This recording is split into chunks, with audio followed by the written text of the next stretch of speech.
Today on CityCast Madison. How safe is our drinking water? PFAS, aka the toxic forever chemicals, are in both our drinking and groundwater, and they last, well, forever.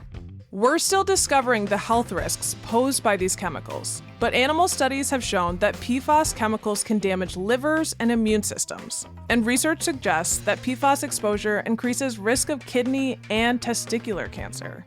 The Madison Water Utility is spending millions to clean up one contaminated well near the airport.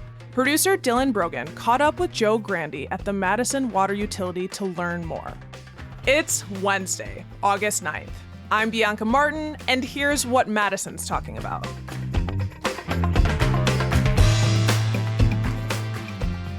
Joe, thank you for joining us today. Yeah, I'm happy to be here. Let's start at the beginning. What are PFAS and why are they called forever chemicals? PFAS is a class of man-made or human-made chemicals.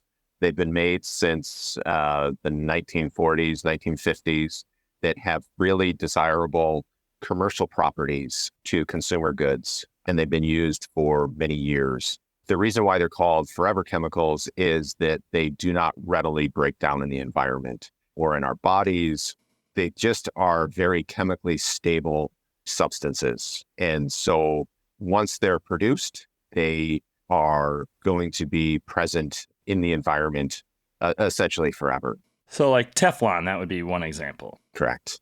Waterproof coatings on clothing, stain-resistant coatings on carpets and upholstery, non-stick, oil-resistant on food packaging. Those are other examples. In 2019, the Madison Water Utility shut down a well because of elevated levels of these forever chemicals. That's well 15 by the airport. There is a plan in motion to filter out PFAS and get that well back online. That's something we haven't seen in Madison or I think the state before. So what's happening with that? With respect to well 15, we performed a feasibility study a few years ago to see how effective granular activated carbon, that's one of the most likely and demonstrated treatment technologies for removing organic contaminants, including PFAS. And we demonstrated that, in fact, it was very effective. And at that point, we really didn't have a funding source. So we kind of just put that on the shelf and we're just kind of waiting where we can come up with some money to underwrite this project. And then along came the bipartisan infrastructure law that is providing lots of funding for emerging contaminants, including PFAS. So the federal government, that's how you were able to secure the funding for this new filtration system. Well, this sounds like kind of a big deal. Is that going to allow the Madison Water Utility to turn back on this well 15? Yeah, so right now what we have is a 90% design with plans and specifications for that system, essentially a biddable project, one that can be constructed. We just need the approvals from the Public Service Commission that oversees our rates and the DNR that is the regulatory agency that oversees our operations. And once we have those approvals, we plan to move forward with the installation of equipment and modifications to our current well 15, and the water that comes off of these treatment systems should have no PFAS going out to our customers. Well, that's good news. For people who live near well 15 now, they're not getting their drinking water from well 15. Where is it coming from and is it safe? Yeah, so folks that are in the well 15 area or that were formerly served by well 15, they're getting their water from a mix of other wells, in particular well 7, well 11, and well 29. Those are 3 nearby wells. Question of safety, all water that we deliver into our system meets all federal and state regulations for drinking water safety. So we would assert that all water that we deliver is safe and meets those drinking water standards. And that's over on the city's northeast side by the airport, East Town area, right? Rindale Park? That's correct. The East Washington corridor. PFAS are a problem all over the state. Is this the first kind of system that's a utility is constructing to remove PFAS from our water? One of the drivers for the emergence of PFAS as a contaminant of concern really has to do with the incredibly low levels in which there are potential health effects. But there were not laboratory analytical technology to measure down to incredibly low levels that we're measuring, which is in the parts per trillion level. And that's trillion with a T. And the other piece is that the available technology hadn't been demonstrated to be able to treat down to these incredibly low levels.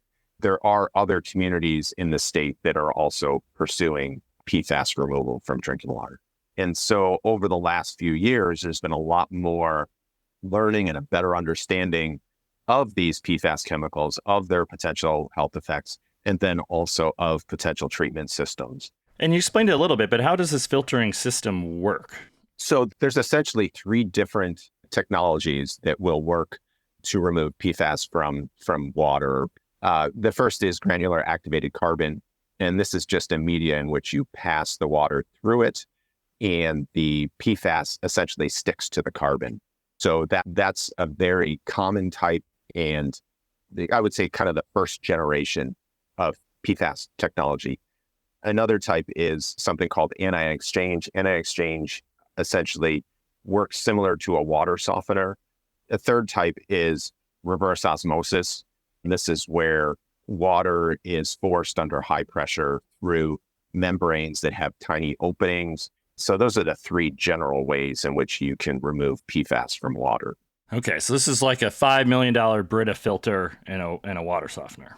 Something like that, yes. I mean, oversimplification, but using those same principles. Using the same principles, but essentially you have these very large steel tanks that are filled with either the carbon or the ion exchange resin, and the water passes through them and it binds to the carbon and resin, and out comes the PFAS-free water. Why not drill a new well? Was that not a viable option in terms of solving this PFAS contamination problem in this area of the city, the northeast part of the city?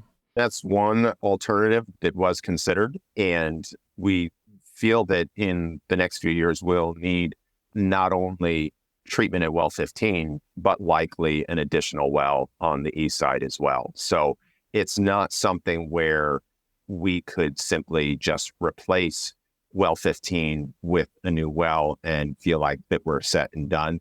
That would not provide us the long-term security and needs for the water utility moving forward.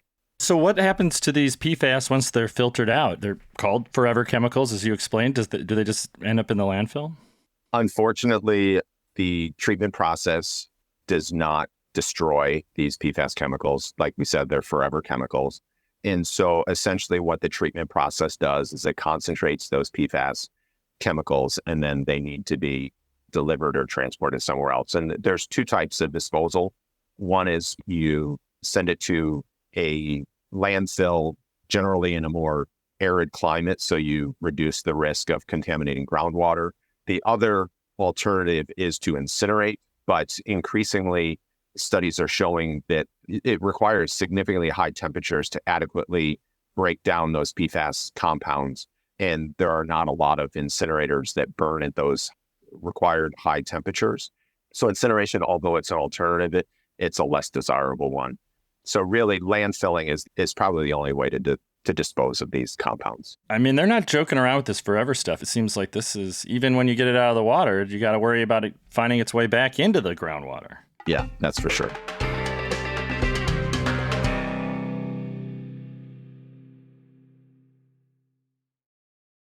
Just talking about safe levels of PFAS is, it's difficult to wrap your mind around parts per billion, parts per trillion. And what's added a lot of confusion is the state and federal government, haven't really agreed on what's safe. So what does the Madison Water Utility consider a safe level for PFAS in our water? So as you're aware, there is a dizzying array of numbers that are being thrown out there in terms of safety and regulation. And I would say that in the state of Wisconsin, the current regulation is 70 part per trillion for PFOA and PFOS. That's the standard. Those are the only regulations for PFAS in the state of Wisconsin. However, the EPA recognizes that those numbers that were proposed by EPA, I believe in 2015, are not sufficiently protective of human health. And so they have proposed that there be a regulation of 4 part per trillion for PFOA and PFOS. A significant reduction in terms of what that safe level is. We're just talking about PFOA and PFOS. PFAS are a class of thousands of different chemicals, and we're only talking about 2. And EPA is considering regulating a total of 6. Well, should we all be filtering our drinking water at home? That's not my decision to make. My decisions and, my responsibilities here at the water utility is to provide the safest water possible, given the current state of the regulations, and help the water utility plan for future regulations. What I would advise doing is ensuring that you know what level of PFAS is in your water. You get your water from a municipal public utility, reach out to them, read the consumer confidence report, ask them what testing they're doing and what they've found. If you're a private well owner, you should be testing your well for PFAS compounds. And then given your specific circumstances, then you need to make a decision about whether you want to filter your water or not. If you do make that choice to filter your water, it is highly recommended that you follow the manufacturer's recommendations for maintaining that filtration equipment, because you may have a false sense of security that you're removing the PFAS for a longer period of time than that filter may be rated to remove. And I would also say that typically, as a utility and a water quality specialist, we typically recommend only finding treatment systems that are certified by an independent third-party auditor that would certify and say, yep, it removes PFAS. There are treatment devices that do remove PFAS, but the only ones that are certified are to remove it down to that 70 part per trillion level.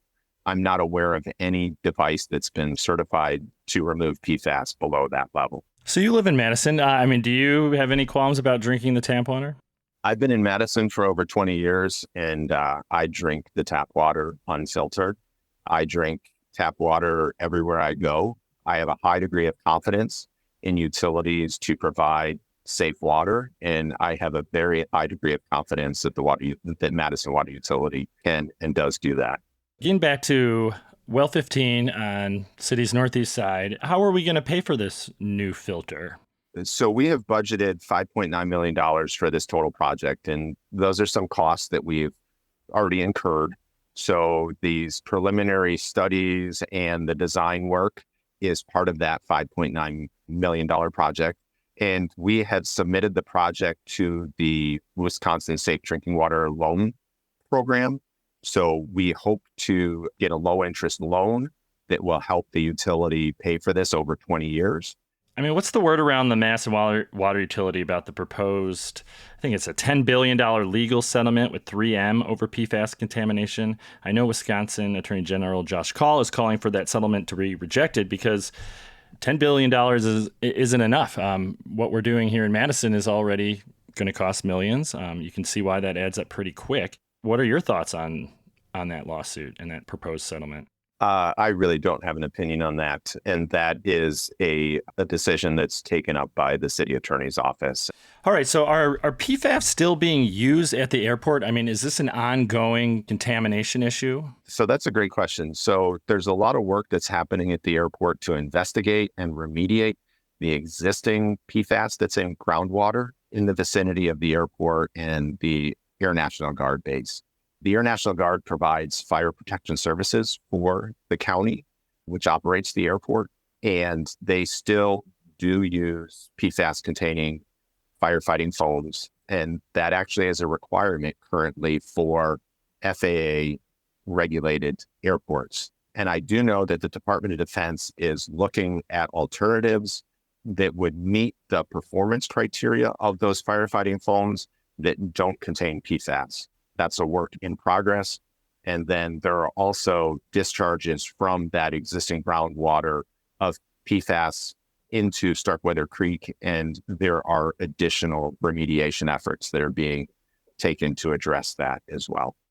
So like you said, we're installing this filtration system on one of the wells, but we're still using firefighter foam to some extent near the airport. Are we going to need these filters on more than just the well 15 at some point, do you think? So let me just take a step back. That's one location where PFAS containing firefighting foams are still being used. the City of Madison Fire Department no longer uses PFAS-containing firefighting foam. So that's something that was replaced a couple of years ago. I think the other piece is that PFAS-containing compounds are ubiquitous in our environment.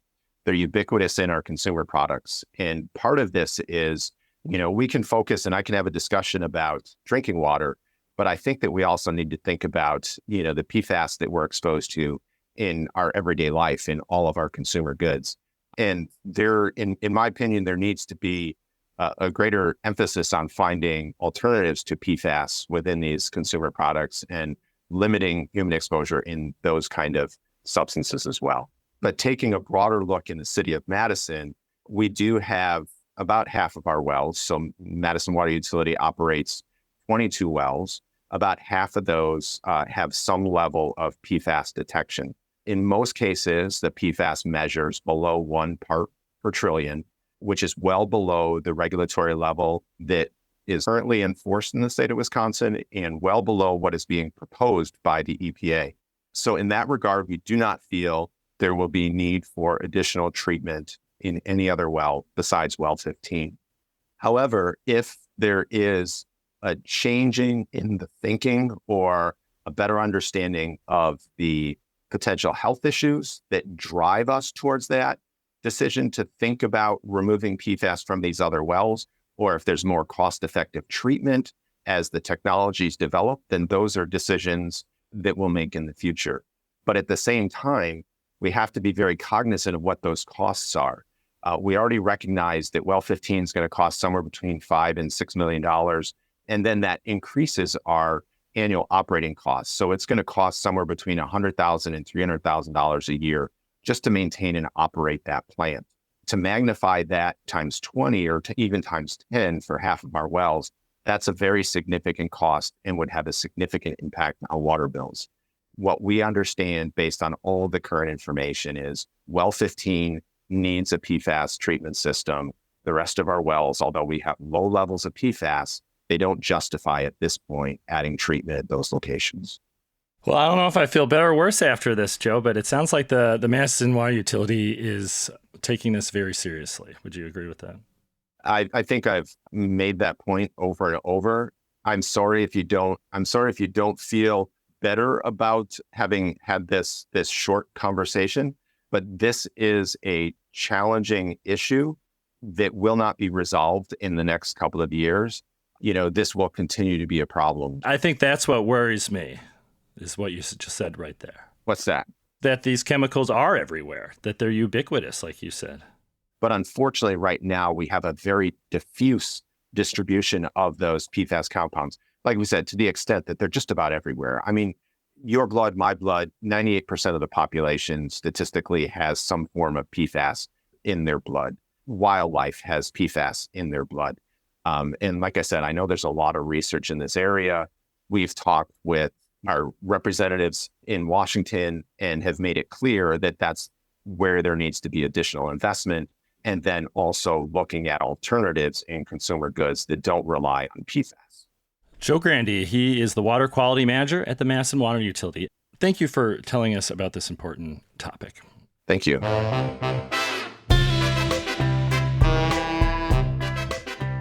And here's what else Madison's talking about: elections. Another lawsuit has been filed seeking to throw out Wisconsin's political maps, calling them gerrymandered and unconstitutional. A group of Wisconsin voters who are also math professors are asking the Supreme Court to act. Seriously, the statisticians are offended by the maps. And speaking of elections, the Wisconsin Capitol Police are investigating a man for possible stalking of Wisconsin Election Commission head Megan Wolf. The man has filed dozens of lawsuits against state and local officials and is a 2020 election denier. He was previously fined by the Election Commission $1 for every frivolous complaint he filed, and he ended up owing thousands. And speaking of bad behavior, there's an update from the Madison School District. The district hired an outside law firm to investigate complaints against former communications director Tim Lamons. Unlike the district's original investigation, this one found that Lamons did engage in bullying and retaliation against employees. He no longer works for the district. In other school district news, they've agreed to pay $18,000 in a settlement over public records. The district has also agreed to hire staff to fill the backlog of record requests and to create a public list of all pending requests. That's all for today, here on CityCast Madison. I'm Bianca Martin. If you enjoyed the show, why not share this episode with a friend who's never changed their Brita filter? We'll be back tomorrow morning with more stories from around the city. Hasta entonces.